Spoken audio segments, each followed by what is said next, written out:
All right, Jim, mate, great to have you here. Thanks very much for coming on. No problem. I didn't know I was supposed to wear my Hawaiian shirt, but there you go. I lost a bet.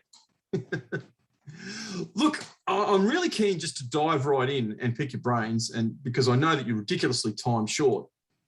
But fundamentally, this is a discussion about the legitimacy of law, not just the moral foundations and reasoning, but the process.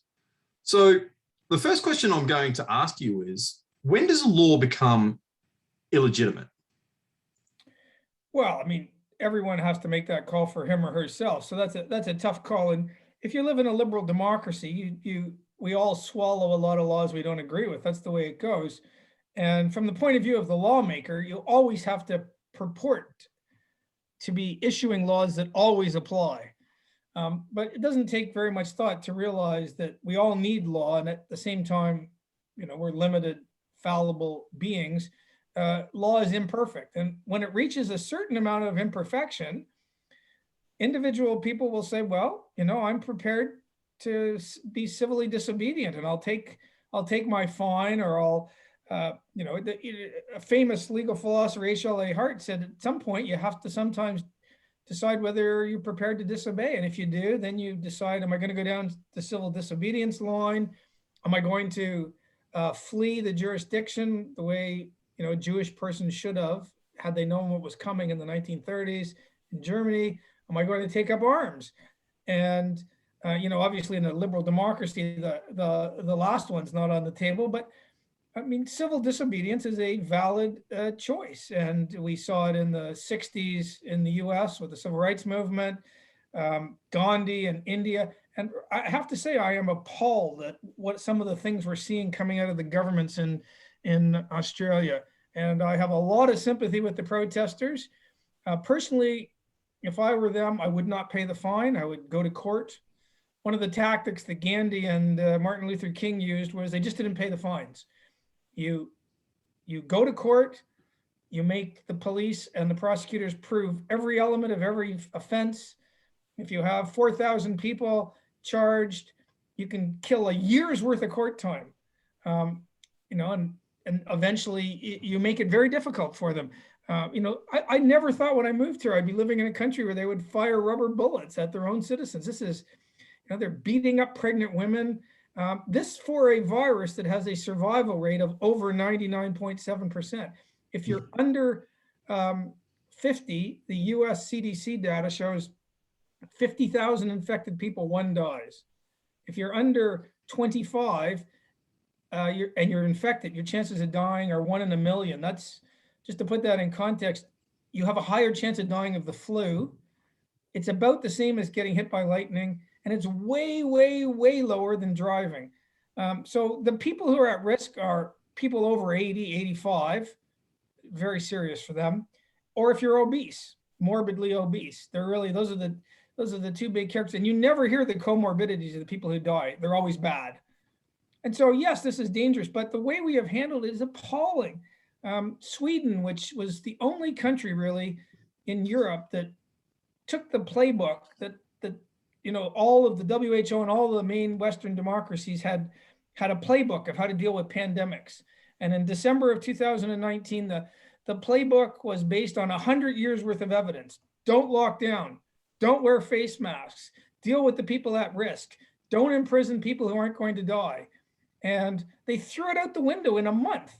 Now, you can't tell me that the science changed in a month. They looked at China where they were welding people in, and they handed over the decision to a cadre of public health types, and they're not even the most credentialed people going. If you look at the doctors who signed the Great Barrington Declaration, professors from Oxford, Harvard, Stanford, this is not some sort of unanimous view of people who know how to deal with these sort of pandemics. They are heavy-handed, they are despotic, they have thrown away civil liberties. I personally blame the federal government the most. Scott Morrison was elected as a liberal. He has not said a word for freedom. This is the man who said freedom never got us a job. Well, it's killed a lot of jobs, his lack of concern. And he made up this national cabinet no one had ever heard of before. He empowered these two-bit premiers. He didn't take the Section 92 challenge to keep the borders open, and now he's going to turn around, I guarantee it, and try to do a 180-degree turn and bill himself as the pro-freedom guy. And in a way, he is compared to the premiers. But he has a shocking record, and they really, there should be some sort of ramifications for these supposedly liberal premiers who have, these are the worst inroads on our freedoms and civil liberties in 200 years. It's shocking, worse than war. And I hate to say this because I've been here since 2005, but I've become really disappointed in your average Australian. Sheep-like, unwilling to actually look at the evidence for him or herself. And, in the better off suburbs, I live in a nice suburb in Brisbane, all completely happy with these incredible inroads on people's freedoms. It's really sort of shaken me a bit about, the average Australian.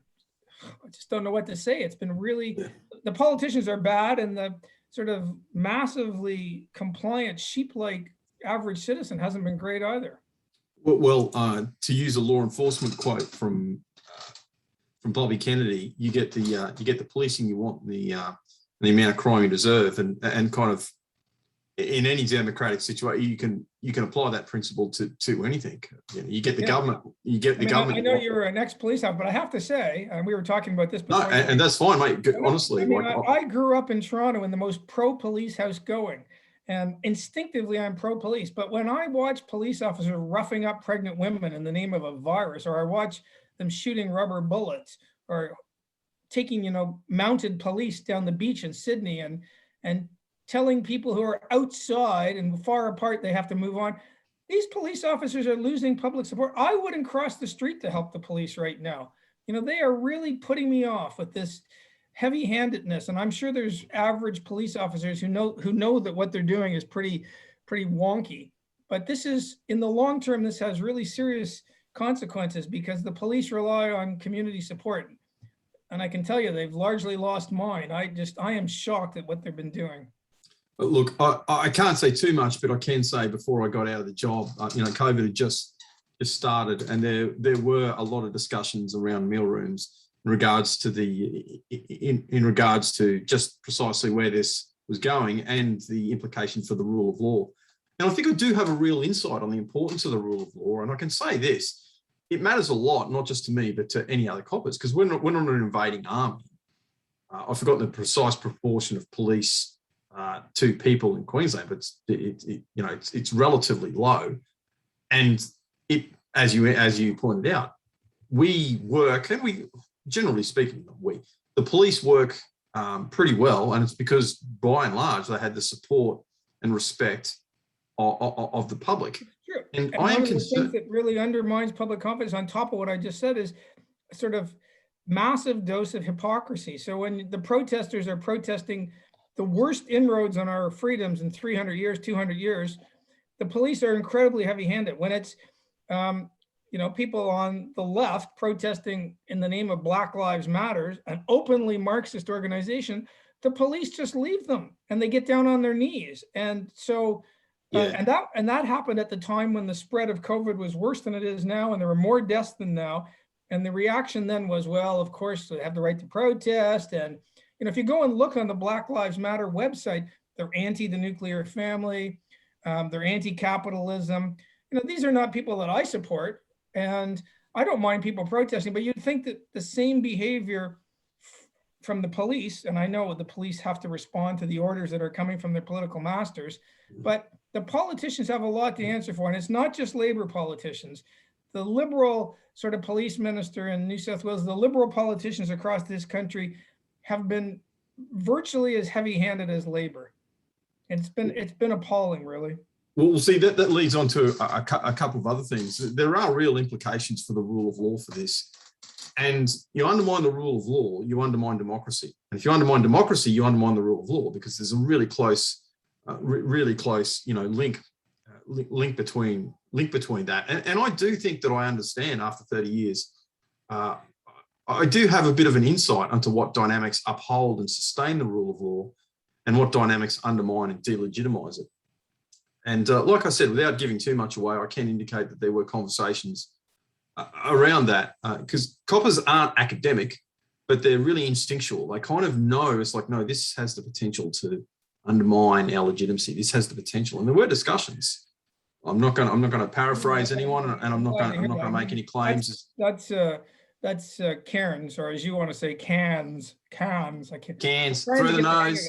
Through the nose. I mean, I'm from Toronto, but Toronto. in Australia we go Toronto. Nobody says that. They go Toronto. They swallow the T, the second T. I'm trying to get cans.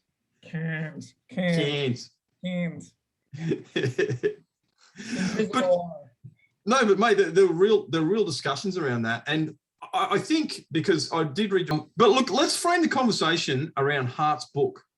So, how does law look similar to and different from orders backed by threats, or the gunman model of law? Right. So,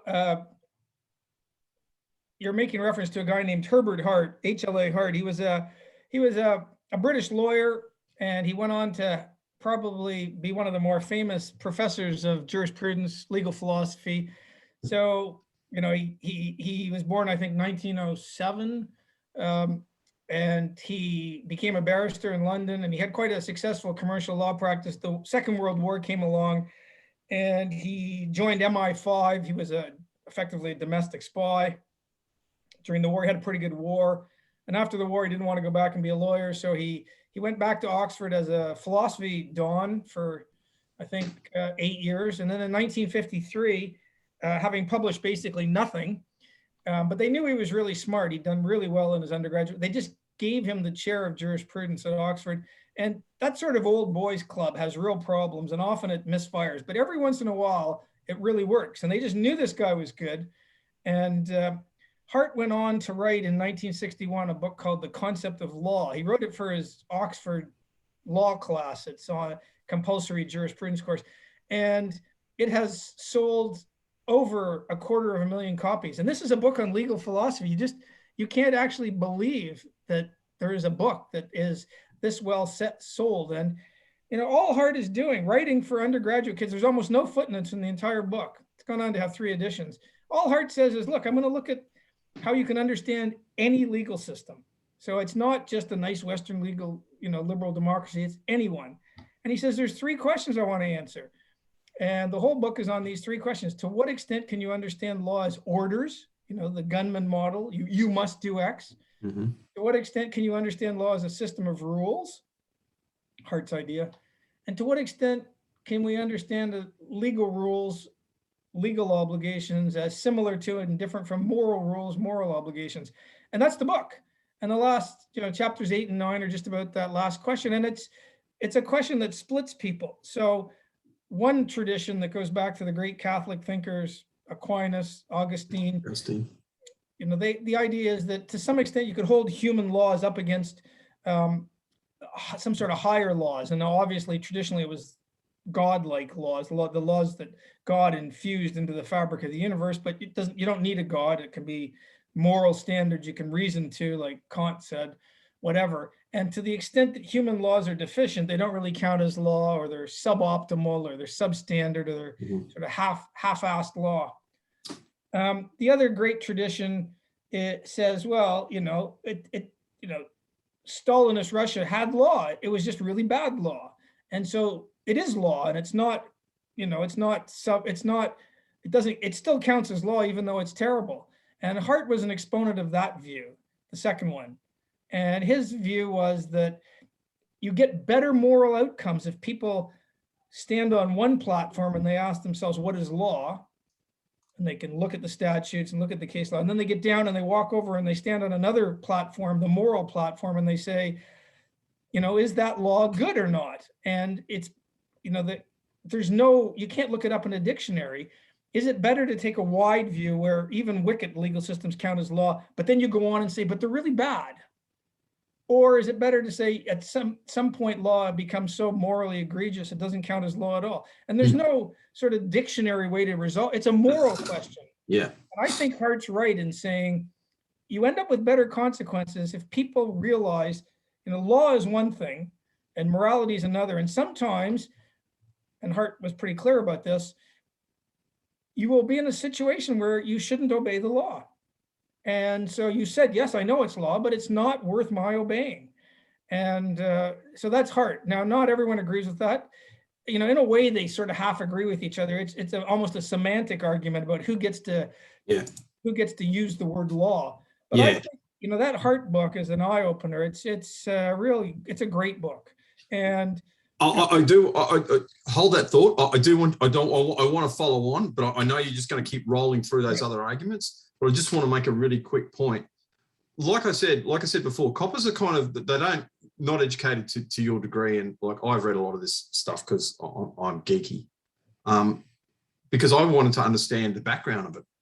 But something that is given that the police understand instinctively is that something that's given our law legitimacy and credibility is the primary principle that it claims to be aiming for.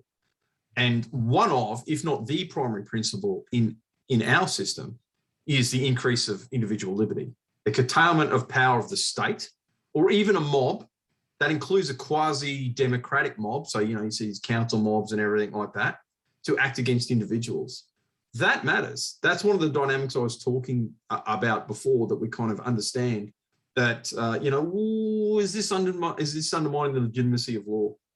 When you get on the police, because there's a lot of police Facebook and blog sites and all that sort of stuff where these discussions, although not as clearly articulated, these discussions actually happen. And I think you'd be pleasantly surprised, Jim, to be candid, about the outcome of a lot of police and about Matt, I'm sure that's right. I wonder if those kind of people get promoted to the top positions, or the people who promote sort of identity politics, diversity type things are the ones who, I know what I tend to guess, but I don't have any sort of empirical proof of that. But the kind of people who end up fronting the police in press conferences, I think, God, I'd fire that person tomorrow if I had a choice. Well, I mean, this is something that was discussed with Fitzgerald. There's a reason that Fitzgerald spent like a couple of chapters on police promotions, because it matters. And it's actually linked back to culture, which is linked back to principle, and linked back to what are we here to do. So you're totally right. Just make sure you give them the wrong house address when you say where I live, okay? Mate, I think the house address of a left-wing law professor. But it's kind of true. I mean, this principle really, really matters. And I found as the officer in charge of, because I can tell anecdotes, I found as the officer in charge of Cohen, which is a small community on Cape York. For people who aren't familiar with it, there's about 380 people that live there. I think it was the 4th or 5th biggest police district in Queensland. We're about the size of Switzerland. Wow. But the most important dynamic was there was no other authority there. So there's no council. And really the only government, and I know there are people who are going to go, oh no, there was there was a wellbeing centre, but really the only government authority, which means the only dispute resolution service, and the only, again, the important word authority, was us. So it doesn't matter what it was. If there was a dispute that couldn't be resolved inside the community, it came to us. Or the Justice Group, who are really, really good, because I know there's Reese is probably going to be listening to this. They, seriously, I gain nothing from saying this, they did a great job. The Cohen Community Justice Group were excellent. So big g'day to Reese, big g'day to Marilyn, big g'day to everyone else there. They did good job. But if it was something that required two people could just not come to a consensus, that requires someone in authority to go, you will do this, and I'm using my authority to say this, even if you don't like it, it came to us. So that gave me a real insight. And something else that I kind of found, because for many, many years, I held a self-image, and to a certain degree, I still do have it. And I don't know how accurate it is. As someone who's not a bad communicator and someone who is really good at solving problems without resulting to kind of force. You always give someone a way, you try and reason with people, you appeal to their emotions, and you always give them a way that they can do what you want them to do and save face. And if you can do that, you kind of want to do that. And for many years, I kind of like deluded myself to the degree of just how effective that was. And I started to realize in Cohen that really my office and my authority, and the fact that behind every discussion with the police officer, regardless of how decent that officer is, how legitimate their authority is, how everything else, really, when it comes right down to it, right down to it, you boil it right down, there's the threat of violence. Yeah, I mean, well, I would say this: you can run a legal system based on fear, like North Korea or even China. And people say, well, those kind of systems can't last, and that's an empirical claim. Maybe they're wrong. Maybe they can last a long time. They're not pleasant places to live in, but they might function. It's a lot more pleasant where most of the sort of enforcement of the law has a large degree of consensus behind it. And so what's an example? Well, we lived 11 years in the bottom of New Zealand in Dunedin. And, the South Island of New Zealand has very little population. It's much bigger than the North Island. It's the same area. New Zealand as a whole is the same area as Britain or Japan. And it has like 4 million people. And they all live on the North Island. And so all this massive sort of central Otago, sheep farming stations, that sort of thing. So here's what the police did in the, they have a few police officers living with all these sort of rural farmer types. They would never make the local police officers operate the drunk driving checks because, these police officers have to live with these people. And so whenever they did drunk driving checks, they would bring other police officers down who didn't live in the area. And they would, because this guy who's the cop he has to live with them. And if he starts arresting people coming home from a pub, they just have no cooperation from the local, and that's a smart way to police. So the cop, he doesn't have anything to do with the enforcement of the drunk driving. Now, that builds you a certain amount of sort of public consensus. And when you start undermining that by, tackling pregnant women for posting online about That was disgraceful. Protests and things like that, well, people just down the road aren't going to cooperate. I can comment on that because I can comment on this because it's in Victoria, and I mean no disrespect to my Victorian colleagues, all officers that did that, but that was rubbish. It was, and there were 1,000 cops just doing the head slap. And again, the discussions on the police, they'd be interesting actually. I think you'd kind of enjoy them. The Facebook pages like Thin Blue Line and stuff like that. There wasn't really, that's the thing that I kind of found. There wasn't a consensus around that. There were some people going, well, they were doing their job. Maybe they shouldn't have done that. There are others going, no, that's a legitimate use of force. Like, this is a serious disease, blah, blah, blah. And there was some like me who weren't commenting, but kind of thinking, no, that was rubbish. And that's, proper big shame job there. Like, that's just, what the hell were you thinking? Yeah, I mean. But yeah, anyway, look, we'll move on to the, because I want to stay on Hart's book. I really do, because I find this, it sounds obscure, but considering like these topics are really important now, because fundamentally what Hart was talking about was it was a discussion about the legitimacy of law, and not just the moral foundations and the reasoning, but the process as well. Because he had that discussion, as you pointed out before. It was like, well, we can stick all this stuff in together, but there was a discussion around the moral foundations and the reasoning. He kind of said, well, that's not all that important. Let's just discuss about law generally. But it's still a discussion fundamentally about legitimacy.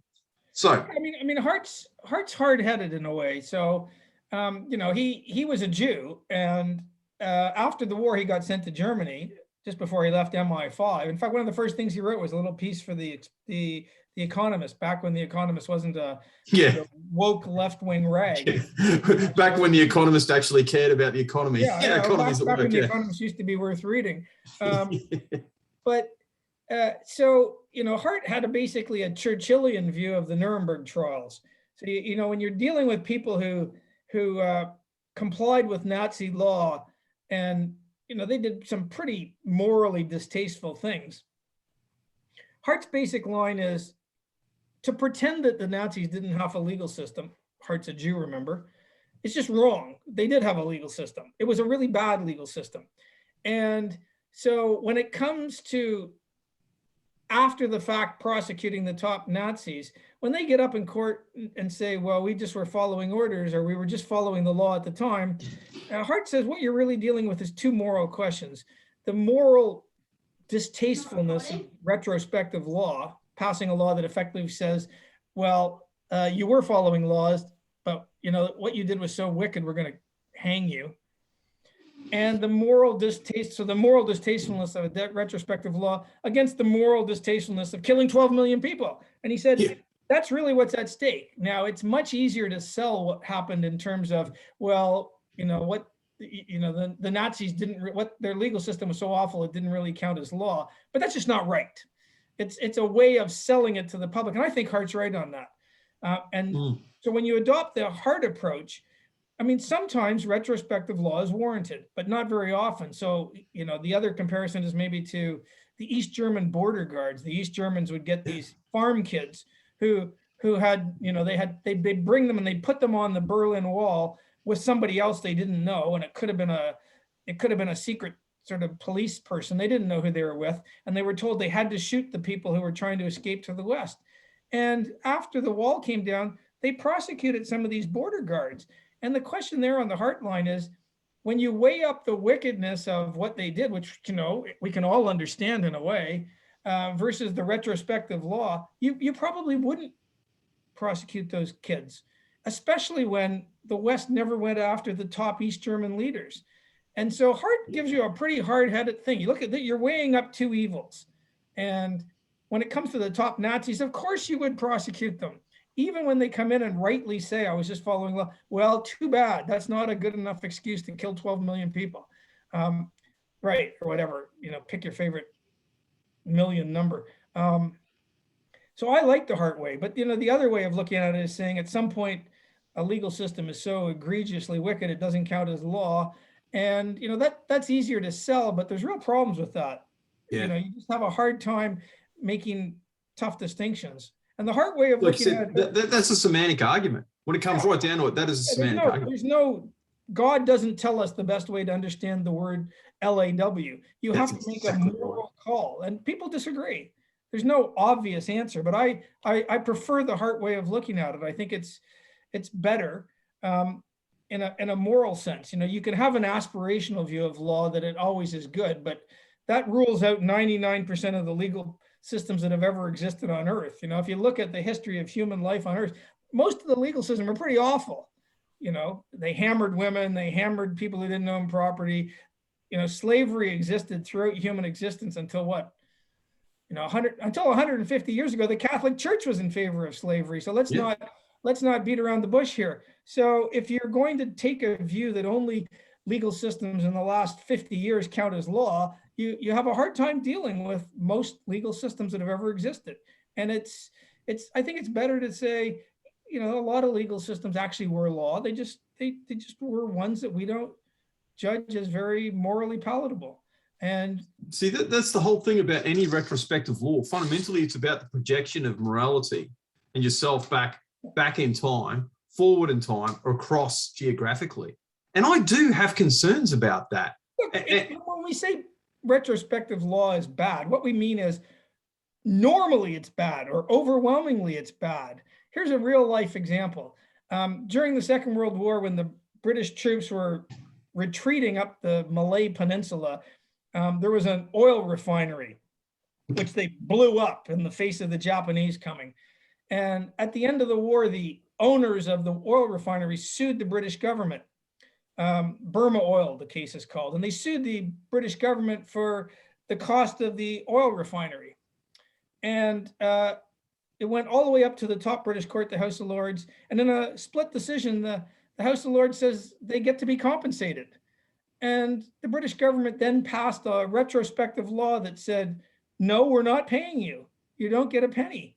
And I think that's right. I mean, when you've lived through a war where people in London have been bombed every night for 2 years, and people have lost their lives everywhere, and the troops blew up your factory in the course of, trying to do the best job they could of defending it, you don't get to sue us for the value of the oil refinery. Now, it's debatable, but that was a retrospective law, and I think it's a highly justifiable one. So again, when we say retrospective laws are bad, what we mean is, on a spectrum of 99.9% of the time, retrospective laws aren't good, but not always. Sometimes they're perfectly justified. And, it's a complicated world out there. And that's a better way to look at the world, I think, than dealing in absolutes, which, it's almost always wrong at the margins. Absolutely. And it's marginality. And fundamentally, that is what's happening in society right now. It's this idea of because the Senate has increased so much and we're so wealthy and so happy, we're really going, so, well, what are we going to do with these marginal people? We kind of want to get them in. Do we say that the Senate doesn't matter anymore, that the Senate is illegitimate, that there should be no Senate? And do we frame marginality as the Senate? I mean, that's a really deep, philosophical, quasi kind of religious question. But that leads on to, one of Hartz's argument that I kind of like. Do legal rules and legal obligations look similar to and different from moral rules and obligations? And how so? Yeah, so the Hart argument is basically that you can understand any legal system in terms of a system of rules. I didn't know I was going to be doing legal philosophy tonight, so that's pretty good. And so Hart says we live in a world of rules. And so if you imagine a big circle, it's the world of rules. They're not all legal rules. There's moral rules. There's rules that govern games. When you go and play pickup basketball, there's rules. You don't need a referee to play pickup basketball. There's rules of etiquette. And sometimes the most important rules in life are not legal rules. And Hart, goes on to tell us, how do you distinguish legal rules? And, Hart has a view that you look at what the officials in any legal system treat as a valid source of law. So it might be whatever Stalin says, it might be whatever comes out of a democratically elected legislature. You have to look and see, you don't know. But they're not always the most important rules. Moral rules, which they don't meet the legal test of, the moral rules don't come out of Canberra after 3 readings of a bill in royal assent. But sometimes they're more important. Sometimes rules of etiquette are important. I mean, I'm Canadian. I grew up where it's sort of changing in Canada, but I grew up where, my parents, if you didn't eat with a knife and fork, fork in the left hand, knife in the right hand, there was something, you just got in trouble. And yet there are 320 million Americans. And in the US, you cut, put down the knife, put the fork in your right hand, eat the piece of meat, put the fork back in the left hand, pick up the knife, or you cut up your entire bit of meat, the whole thing, put the knife down. And so Americans, leave aside a small pocket and sort of Brahmins in Boston, they don't eat the way we do. And Canada is becoming more American on that. And, that's a rule of etiquette. There's nothing timeless about it. It's not that important. But when you watch, if you're Canadian like me and you watch Americans eat, it's really off-putting. What else can you say? It's not that hard to learn to use a knife and fork. Well, Bertrand Russell discussed this in one of his books. He goes, "Why is there a rule that you can't eat peas off your knife?" Yeah. And he discussed how that actually led him into atheism and atheism into mathematics, because he was looking for an absolute. When you go for say a Rhodes Scholarship or something, when you get down to the last few people, they want to know that you are able to eat properly, or and when you interview for some jobs where you're dealing with the public, you don't want someone who holds a fork in their fist like this, and people don't want to buy stuff from people who eat like that. And so rules of etiquette can be important. And in a sense, they're totally arbitrary, but they can matter. And, they're usually not that hard to comply with. Game rules, one of the insights Hart has is that if you look at a legal system through the eyes of a top court, so the High Court of Australia or the Canadian Supreme Court, these are people who are dealing with a normal high court, top court in a jurisdiction in the common law world. They might hear 60 or 70 cases. So 5 or 6 dozen cases. That's it. That's what they hear. And when you say to yourself, well, what kind of cases are ones where both parties are prepared to spend a couple $1 million just to get there each? They're usually cases where the rule, when you apply it to the world, is one of those really rare cases where there are equally strong arguments for saying the rule applies or it doesn't apply. And so both parties have really strong arguments. And that's why it's gotten as far as it did. And that's why both parties are paying so much money. And so what the top judges see is a world of uncertainty. Every case they get, it could go either way. And Hart says this is a bad mistake because 99.99% of the time, if you live in a nice liberal democracy, the rules create a lot of certainty. And most people never see the inside of a courtroom. And I'm not talking criminal law, I'm talking, private law disputes. They never see the inside. You can lead a full life, you can make contracts, you can have a family trust, you can shape your expectations, you can have a wonderful life. And the rules create a really, a lot of certainty. And Hart says, this is the majesty of a well-run legal system. This is wonderful. And we spend all of our time at law school making students look at law through the eyes of a top judge who only sees the failures in the system. Hart says, these are the failures in the system. Now, they're inevitable. Humans are fallible beings. We use language, and it is inevitable when you lay down a rule, even a good rule. The best intentioned rule in the world will eventually run up against a set of facts where the rule doesn't really dictate an answer. Honest, well-meaning people will admit that the rule could go either way. Does it apply? Doesn't it apply? Does it mean the defendant wins or the plaintiff? And so in a way, judges have to make a call. But to see the entire legal system through the eyes of a top judge, says Hart, you're making a really big mistake. You're missing the fact that a legal system's majesty. Exactly. Because you're always seeing sorry, and I spoke over you there. Because you're always seeing because we live in a world of I before E, but they only see except after C. Yeah. And fundamentally, that's the kind of world that they live in. That's actually jumped ahead. I'm going to come back because I have some more legal questions around that. But look, let's talk about. Now, I've just had my 36th wedding anniversary, so it's not clear this is going to work. But I'm about to text my wife to see if she'll bring me more wine. It's 50-50. No problem, bro. No problem. Just never know. And look, so I'm going to see what happens here. I'd say it's like I got a 50% shot. Mate, this is being filmed, and I'm happy to if you get stabbed to death in front of all the listeners here, mate, I'm happy to. Well, if I do, then I'll just pretend it was the Victorian police who did it to me, and we'll possibly get some good out of this. Well, see, arguably a high court judge would say you deserved it, and that's going to lead on to the questions that look. I want to discuss. I do want to discuss bills of rights. I want to discuss these other kind of stuff, but well, let's move on to that. Where are we at? 6:20. Let's move on to bills of rights. Whatever else you want to talk about. Well, okay. There's a couple of quick things. Look, how often that leads on to judicial activism? How often do preferred political outcomes trump legally correct ones at high levels? And please give examples. So say that again. I missed that. How often do preferred political outcomes trump legally correct ones at high levels?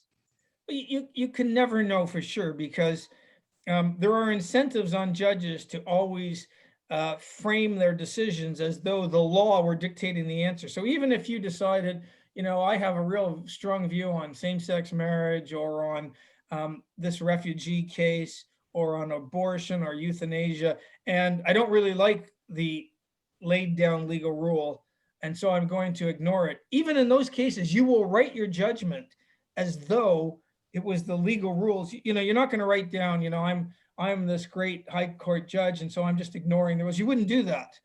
And so on the face of what you're reading, you can't tell because the judges are always appealing to some claim about what the law requires.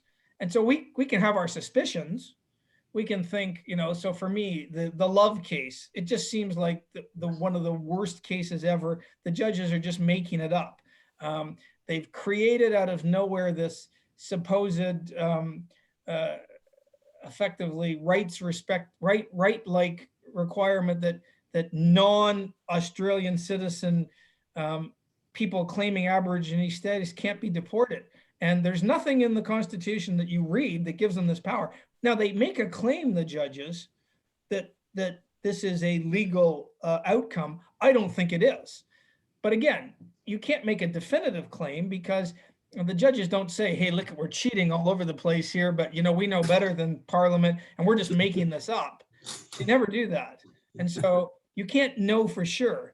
And so I can't give you stats. We all have different views about how fast and loose the judges are playing. I think Love is an obvious case for most people when they read it and they think, the judges, I had in my 35 years of teaching, I'd never come across a case where the core element of the judge's reasoning is a claim about otherness. Like, what is otherness? Otherness is some sort of politically correct identity politics sort of thing. And the worst part about Love, it was a 4-3 decision, is 3 of the judges in the majority were appointed by the Liberals. Yeah. These are Liberal appointees who are wallowing in what I would say is political correctness gone mad, identity politics gone mad. And, the solid judgments are coming from Labor appointees and Kiefel. And you're thinking, yeah. well, what the Queenslander. hell? Queenslander. They were all Brandis appointments. And you're thinking, I think one of the biggest problems with the Liberal Party is, and Douglas Murray makes this point in Britain, conservative governments don't appoint conservatives to anything. Like, they just don't. If you're lucky, they'll appoint a center-left Liberal to run the ABC. It's Morrison who appointed the managing director and the chairman of the ABC, and they're about as bad as any of them. Where are the appointments that put Bolt in charge, Andrew Bolt in charge of the ABC? It deserves to be run by someone who has contempt for the organization. They'll never do that. Yeah. They don't appoint hard conservatives to the High Court. And this isn't just Australia, it's true in Canada when Steve Harper was running. The only person who broke that mold really was Trump, and that's why they hated him. Yeah, that's right. And even some of his appointments were terrible. But, partly you can say, well, he just didn't know who to appoint because the establishment is just soft and weak to a large extent. But why can't we put real conservatives in to run the ABC? Well, they won't. Why can't we put real conservatives into the Administrative Appeals Tribunal? Or why can't we put conservatives in to run the arts awards? They just don't do it. They don't do it. I mean, you have a hard time finding any, and this doesn't require approval of the Senate. They can't say, oh, well, we'd like to, but, Jackie Lambie and the crazies coming out of Tasmania and the Senate are blocking us. That might be true for some but it's not true for appointments. This is all under the prerogative power. Exactly. I don't think my wife saw her phone. Heather! This is great. I'm enjoying this so much. I'm feeling here that I've let myself down. Bro, call out to her. That's okay. Anyway, but mate, look, one of the I have a lot of problems with Liberal governments.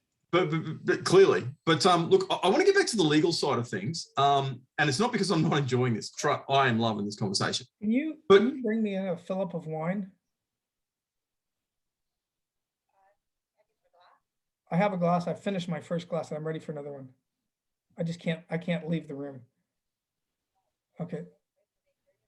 They did. I said I'm on my 36th wedding anniversary, and I know that because of that, my wife will bring in a fill-up of my wine. So there's a little bit of pressure on me here. They're all watching to see if it happens or not. So I've gone out on a big limb here. I'm just letting you know that. Okay, so I'm going to hang up, and we'll see what happens. Oh, no sharp instruments. Yeah. But look, I've read a lot of your work, and of course, I know you from Griffith. And you'd have to be one of the few few professors of law I know who doesn't like lawyers. I just want you to see this, everybody. Sorry.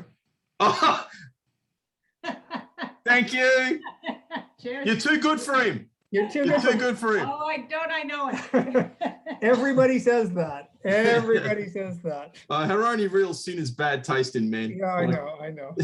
I've always had a theory that men marry up, pretty much always. Oh yeah, damn right. I mean, not many. You see, the good thing about my wife doesn't watch Northern Bible that often, so I can say, yeah, it's kind of true for me. But mate, you'd have to be one of the few professors of law I know who actually doesn't like lawyers. And you I don't like lawyers. I was a lawyer. what I don't like is that I don't think that the lawyerly caste from which top judges are chosen has any extra special moral sensibilities. And I don't see why on important big ticket social issues, the lawyers should have more input than anyone else. And so it's not that I don't like lawyers. I mean, there's some really good lawyers out there, but the problem is that lawyers tend to think that they're morally better than other people. So their sentiments on how you deal with refugees should count for more than everyone else's, or their sentiments on whatever big ticket moral issue. And so when you look at jurisdictions with strong bills of rights that hand these powers over to the unelected judiciary, they're making calls that the median voter would not make. And what justification is it? What is it about getting a law degree and spending 15 years as a top barrister or as a top lawyer in a big law firm? What is it about that gives you more insight into political and moral issues than a plumber or a teacher or a secretary? Well, nothing. The answer is nothing. And so it's not that I don't like lawyers. I don't like giving lawyers more say, more power than anyone else. I just don't think they have any more moral insight than anyone else. And it really bugs me. And of course, if you are part of the lawyerly caste and people say, here, have all this extra say, the tendency is to go, well, thank you very much. I do feel that my moral antennae vibrate at a frequency that lines me up with God. I have a pipeline to God on these issues. And, you really should be consulting me because I'm the pinnacle of 4 billion years of moral evolution. And, all of us feel like that, but the chances of it being true are zero. It's just zero. And it's really annoying. So that's how I would put it. It's not that I don't like lawyers. I don't like the fact that in some systems, they get so much more say than anyone else. Yeah. And you're not the only kind of person that's ever made that observation. Yeah. But annoying. So you explain the nexus between the Bill of Rights, how a Bill of Rights empowers those people. Because like you say to most people, Bill of Rights, they go, well, that's good. That's going to disempower lawyers. That's going to limit the power of the state. That's going to limit government. That's going to limit this. So we'll limit ourselves to the common law world, because when you get into France and Germany, where they have a Roman law civilian system, there's some differences. Yep. And France in particular, the whole system is structured to devalue the role and status of judges. So we'll ignore that. We're talking now about all of the bits of the world that were, when I was growing up in Canada in a little state school, you would start each day in the late 60s, early 70s by standing up in, the very early, and you'd sing God Save the Queen, and then you'd say the Lord's Prayer, and then you'd sing, Oh, Canada, and then the map would come down and 2/3 of the world was pink. Pink. It was pink. It's pink. Damn right. The thing about that was, and a lot of people don't realize it, but we have won the lottery. And we have won the lottery in this sense. We speak English. So when I'm just a lawyer, but when I go to conferences in Portugal or Germany or South Korea, you know what language every single person presents his or her paper in? It's English. Everyone does. And that's just law. Can you imagine if you were a scientist from Finland or Norway? You can't have a career unless you can write in English. You just can't. And so people forget that, through no merit on our own part, we've won the lottery. Everything's in English. And the other way we've won the lottery is all those pink bits on the globe, they have a common law legal system. And so there's a reason why, as a kid from Toronto, I could go and work in London. Australians go and work in London or New York. People from Jamaica and Singapore and India, they can work in London, New York, and Delhi. It's because we all have the same common law system. We all think the same. And if you're from France or Germany, you don't think the same. And so we have a huge advantage. So limiting ourselves to that world. Yeah, and Dan Hannon talked about that. But anyway, just going back to Bills of Rights then. So yes. Within that pink world, so that'll make a lot of people who are keen on diversity happy. We're now talking about the pink world. What happens is that a Bill of Rights just sets out a list of moral entitlements, right? And they all sound great. So right to free speech. I used to debate George Williams about Bills of Rights, and I'd always say, who's in favor of the right to free speech? We do this every night in front of hundreds of people, and everyone puts his hand up. even the guy in the brown shirt and the little mustache puts his hand, I'm in favor of free speech. And then what happens is that people just assume that this moral entitlement is an absolute claim. You can say whatever you want always. And that's just not true. There are all sorts of limits. You take the country with the most constitutional protection on free speech, the US. There's all sorts of things you can't say in the US. You can't incite violence. You can't, there's lots of sorts of child pornography, obscenity. You couldn't, if you discovered a formula for creating a biological weapon that would kill everyone on earth out of the stuff in your kitchen, you couldn't publish that. And that's good. And so the right to free speech is not an absolute claim. And all a Bill of Rights does is it says, we'll leave it to judges to put limits on this right. And the judges have no more ability to put limits on rights than politicians do. And so when you buy a Bill of Rights, you are buying the political sensibilities of the judges. You're buying the druthers of the judicial, legally, lawyerly caste. Yep. Or you can make all the limits through the legislature. Now, Australia does not have a national Bill of Rights, but take it from me, your scope to speak your mind in Australia, at least up until the pandemic, is more in Australia than it is in Canada, with one of the most potent bills of rights ever.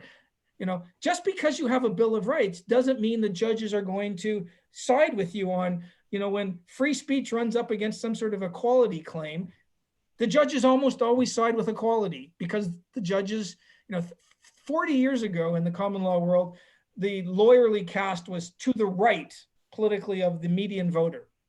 Empirical claim, but I think it's right. Today, in 2021, around the common law world, if the median voter's here, the median member of the lawyerly caste is a good deal to the left. They are more left-wing. Now, there are exceptions. There's some well-off barristers stuff, but if you pick your average lawyer, that person is to the left of the median voter. And these things swing back and forth. But a Bill of Rights is not self-interpreting. A Bill of Rights is just a vague, amorphous moral claim that has to be given detail in the quagmire of social policy making in specific cases. And the judges make calls, and they don't say, well, this is our view, and we vote it 4-3 or 5-4. One of the odd things about Bills of Rights is your timeless fundamental right would be the exact opposite in a 5-4 case if one of the judges had got hit in a car accident and someone else had stepped in. They're just giving you their views. And how do they resolve their disagreements? Well, here's how they resolve their disagreements. They vote. 5 terrible judgments that are just pathetic will defeat 4 wonderful judgments. Lots of references to John Stuart Mill and the International Covenant on Civil and Political Rights. The judicial lawmaking, decision-making rule is a procedural one. You vote. And so the only difference with the Bill of Rights and going through Parliament is the size of the franchise. I personally prefer 25 million people to have a say in. So I like the way we decided same-sex marriage. I like the way they decided it in Ireland and Britain and New Zealand, where it's either by direct democracy or through the elected parliament. I don't like the way they decided it in the United States and Canada, where, in the US, by 5-4, the top judges decide for 320 million people. Like, how is that a legitimate way of deciding anything? Now, it's true that the majority judges say, well, we're not just imposing our own moral views, we are appealing to timeless rights, but it's garbage, right? Because these rights are not self-interpreting. Yeah. And so it's their view of what a particular right requires. And their view is no better than our view. And so Bills of Rights just empower the lawyerly class. And one of the great things about Australia is it hasn't got a national Bill of Rights. When the Liberals were in power in Victoria, they had a chance to repeal the god-awful Victorian Charter. And, Ted Baillieu was useless. He had a report from his own party to get rid of it, and he didn't do it. And you can't trust Liberal Party politicians to ever rewind or repeal anything that the left brings it in, and the right's too gutless to ever do anything about it. Why can't they repeal it? I don't know. I've always had a suspicion that a lot of these principles are used conveniently to actually undermine the ancient principles of the common law as they stand. Now, when you look at it, and I can discuss this because it's a federal court case, when you look at the federal human rights discussion over the police response to Palm Island. And look, I don't know your opinion on it, but fundamentally, this is the way I interpret it, and I'm happy to be corrected it. But they kind of said, okay, well, everything that they did was legal. All the boxes were ticked. Emergency declaration was made. All these kind of things. But you know what? We didn't like the outcomes. And just because it was lawful, it doesn't mean it was right. So they're trying to kind of overturn, it goes back to this idea. These principles can be very conveniently applied to overturn long-established principles and long-established precedents of common law when it's convenient. Yeah, Am I correct, or is that conspiracy theory stuff? I find Australia deals in commissions and royal commissions way more than other countries. The politicians just abdicate, and a lot of the conclusions reached by these royal commissions, I don't really like them. I don't think they're right. They're dressed up as if they're, the voice of God telling us what the right answer is. But a royal commission just hears evidence, and often there's no cross-examination in the evidence. And so, one of the principles of the common law is, at the criminal level, is you get to test the evidence, and they tend not to do that in a lot of commissions. And so I don't have a lot of time for politicians abdicating their job, which is to make tough calls. They don't always get the call that I would like, but at least they're accountable. And they hand it over to some sort of inquiry or judicial commission. Stop doing that. They don't do that nearly as much in Canada or Britain or the US. It's a cop-out, and I don't like it. And so that my basic line on that is, we voted you in to make this call, so make the call, and you have at least as much information as some, ex-judge you've put in charge of a judicial commission or inquiry. And that's another example, by the way, of useless Australian Liberal Party Commonwealth appointments. When you look at the Australian Human Rights Commission, they're almost all appointed by the Libs. They're useless. I mean, the person they appointed as the Freedom Commissioner could have been appointed by the Greens. Yeah. I mean, and you're thinking, what are they doing? I would get rid of the Australian Human Rights Commission. I would repeal it. But if you're not going to do that, put people in the jobs who actually aren't, somewhere to the left of Stalin or something. I mean, I'm not saying that literally. I'm being facetious. But when you're making appointments that even the Labour Party would consider not making, like with the High Court sometimes, there's something wrong with the people in the Liberal Party who are making these appointments. There's something, and it's not just in Australia. It happens in Britain. It happens in Canada. I don't know what the problem is with these careerist politicians. They don't want to they know that Twitter and social media will go crazy if they appoint anyone to the right of someone to the left of center. And so the best they seem to be able to do is to appoint someone a smidgen to the right of what Labour would do. And, Twitter represents, they've done lots of studies, it represents under 5% of voters. And if they go crazy, you know what? Who cares? Just ignore Twitter, ignore social media, you will do better. And the whole thing will blow over if you have a backbone. Of course, the problem is that, Liberal politicians don't have a backbone. They have yet to evolve past the invertebrate stage. And so they just collapse immediately. So how much of the abrogation of this concept of the abrogation of responsibility, and it's something that concerns the heck out of me, how much of that idea has contributed to the erosion of states' rights, and how so? Okay, so Look, Australian federalism is broken. I'm a federalist. You're a federalist. We used to go to the Samuel Griffith Society. Damn right. When I teach in Canada or the US, they are instinctive federalists, right? So in a federal system, you take some issues off the table for the central government, and you give it to the states. And for a federal system to work, each of the sort of states or provinces, or in Germany, the Länder, or in Switzerland, the cantons, they do different things. And so for federalism to work, you have competition. And so if you want the same outcome across the country, that you're not a federalist. You can move to France, you can move to countries that are democracies but not federations. And the data is pretty clear. The wealthiest countries in the world are real federalism countries. Germany, Switzerland, Canada, the US. We have a federation in name. It started off as a proper federal system, but since about 1920, the top court in Australia has, every important case, there are a few exceptions, but I generalize. Virtually every important case, when it's a question of the states or the center getting the power, they side with the center. So in Tasmanian Dam, I feel a bit sorry for Tasmania. They're trying to run a modern economy, and they want to build a hydroelectric dam, and a bunch of greenies in Melbourne and Sydney decide that they're going to block what Tasmania wants, and they block them based on what? Based on the power in the Constitution for the center to make treaties. And so you can make a treaty about environmental issues, and then you can block Tasmania. It's the most ridiculous interpretation ever. And so based on that, the High Court sides with the center, and they can't build the hydroelectric dam. And then they want to, they want to do logging, and they want to actually develop the logs into timber, and that gets blocked. And you're thinking, like, what the hell is going on? And then and then the federal government starts making treaties. About John Howard, he was not a federalist. And in the work choices case, we had a labor relations system that's crazy, right? It's the Australian labor relations system is we're the only country left in the world operating a system that goes back to about 1900, where you have supposedly impartial civil servant type people deciding, labor relations matters. France, which is to the left of everybody in the Democrat, they don't do that anymore. New Zealand doesn't do that anymore. And so in order to try to fix that, we had a system where, some of the states were liberalizing, and it was a power that went to the states.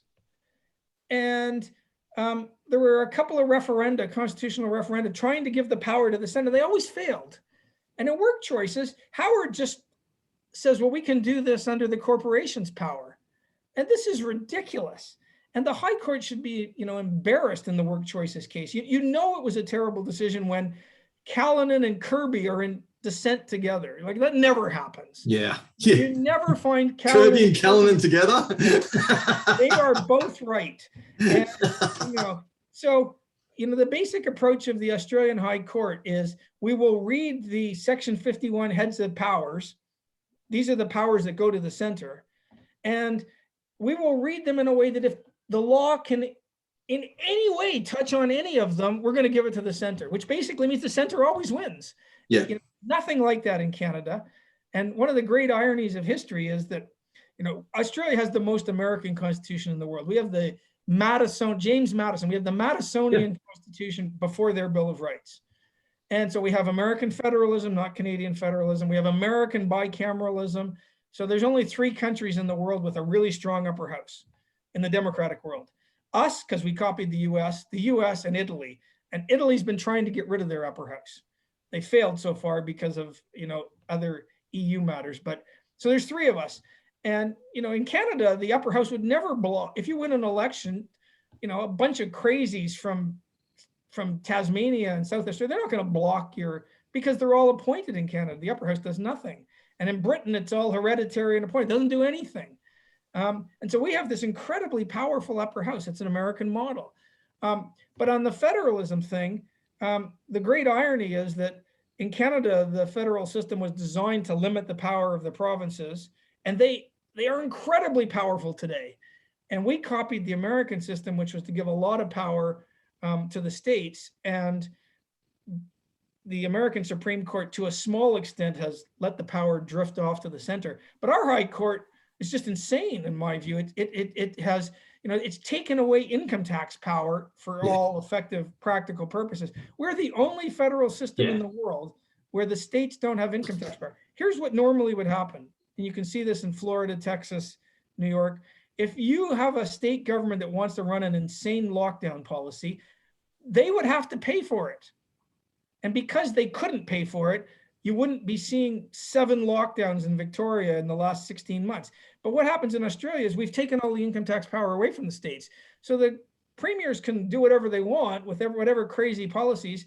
And then the center government will reimburse them with money from, Queensland, New South Wales. So all the incentives, it's as though some hard-nosed sort of latter-day Marxist had designed the system, and you just give money to the people who aren't doing well, or the people who have the most authoritarian, despotic policies.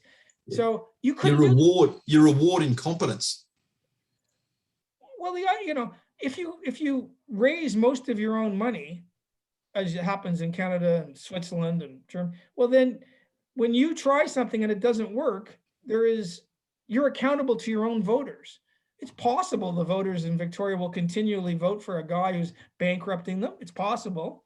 But right now we don't know because he's not bankrupting them, because Mr. Frydenberg just keeps writing another check. It's we have ruined federalism in this country. And then we've taken a terrible system, and Mr. Morrison has come in and made up a national cabinet that's nowhere mentioned. And so he's taken it and done the impossible. He's made it even worse. So he's made these people who are mendicants and have no fundraising power of their own, which I don't like that. But then he's gone and he's let them, sort of given them a blank check to go off and be despots and heavy-handed authoritarian sort of lockdownistas, or whatever you want to call them. Yeah, there needs to be a link. Like you said, there needs to be a link between accountability, fiscal responsibility, and power.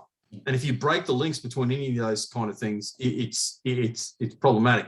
And for those listeners who aren't familiar with the terminologies we're using, when we say federalism, we don't mean power to Canberra. We mean directly the opposite.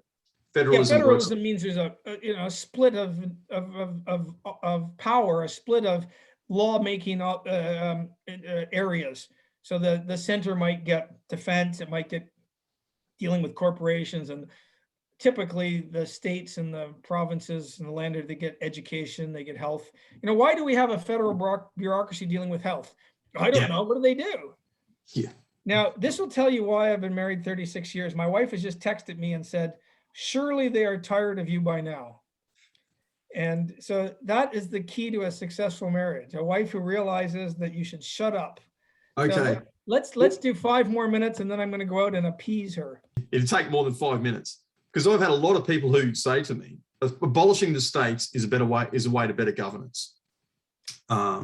I think, I've got some. I don't really like that, but I'll tell you right now, we're the worst of both worlds. We have, people in Australia instinctively think, oh, well, it's inefficient to have 2 levels of government. And it's, if we got rid of the states, there would be fewer civil servants.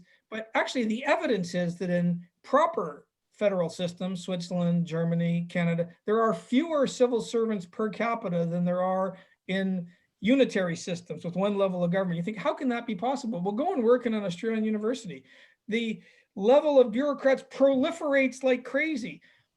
And so just because you have 2 levels of government does not mean there's more, and does not mean there's fewer or more civil servants. And on top of that, the idea of a federal system isn't just that it's more efficient, right? I actually think that proper federal systems are more efficient because of the competition. The idea is that I never understood when I got here why everyone was pushing for a national curriculum in the schools. Yeah. So federalism is related to your attitude to government. If you think government always gets it right or almost always gets it right, why would you want 50 different school curricula in the US or 12 in Canada or 6 here? If you think governments tend to screw things up half the time, 60% of the time, you're better off with 6 different school curriculum, because one of them might be tolerable. And the ones that are terrible will look at the tolerable one and they'll be under pressure to reform. And, we've moved to a national school curriculum for the whole, and it's god awful. And this is totally predictable. Why would you think that governments get anything right, or, they get much right? And so federalism also involves a certain skepticism of government. And so what you want are lots, in the US, they have 50 different school curricula, and nobody wants 1 for the country, or Canada has 12, and, Alberta has quite a good school curriculum. Alberta finishes right up there in world standards, or in the top 5. We're below Kazakhstan. Yeah. And after COVID, that was before COVID. I mean, we are producing some of the dumbest kids in the world because our school curriculum is terrible, and it's gone down since the national curriculum. And people go, so if your attitude is government always gets things right, then of course you're not a federalist. And if you want one size fits all across the country, you're not a federalist. But if you want experimentation and difference, and you think, governments usually screw up, so let's have all sorts of different things, and we'll have competition, and people will look, well, then you're in Switzerland or Germany or Canada, and it's A, those countries are wealthier, and B, they have fewer civil servants, and that's real federalism. We don't have that. And for me, the only way to begin to fix it is to give taxing power back to the states. They have to have income tax power. Now, that doesn't mean your taxes go up. The only thing that Turnbull did in this whole tenure that I liked was he offered the states income tax power, and even the liberal premiers turned them down. It's pathetic. So, I mean, pick whatever tax rate you have. Let's say you're on the top marginal rate of 50% or whatever it is. If you give taxing power to the states, it doesn't mean you pay more. Instead of paying the whole 50% to the center, I'm making these numbers up. Let's say 30 would go to the center, and the other 20% would go directly to your state. And then the states could change. Like, some states might up the level and some might lower it. So if you go to Canada now, you pay a lot of tax in Ontario. Everyone pays the same to the center, but in Ontario, you pay quite a high provincial tax. In Alberta, it's almost zero. And so if you don't like living in Ontario, you can move to Alberta. And if you want higher tax and more services, or the US, everyone pays the same tax nationally, but each state is different. If you live in California and New York, you pay a lot of state tax. If you live in Florida, you pay none, zero. And there's a competition. And so some states don't provide a lot of services because they don't charge tax. Other states provide a lot of services, and you can pick, and people move around. We have a system where you pay all your tax to the center, and then no matter how badly the state screws up, we just give them the same amount of money. It's like people who don't believe in incentives. It's like retarded. I don't understand it. And so we have the worst of both worlds. We're actually operating like a unitary system, but we have in form a sort of faux federal system. Ostensibly, as kind of federal. All of this has been created, by the way, by bad decisions by the High Court. They have screwed up federalism totally, in my view. I'm going to go out and buy the most radical Hawaiian shirt I can find, and that way I'll feel a little bit more at home in this. Mate, and learn to say cans properly. I'll try to get that. Mate, crikey.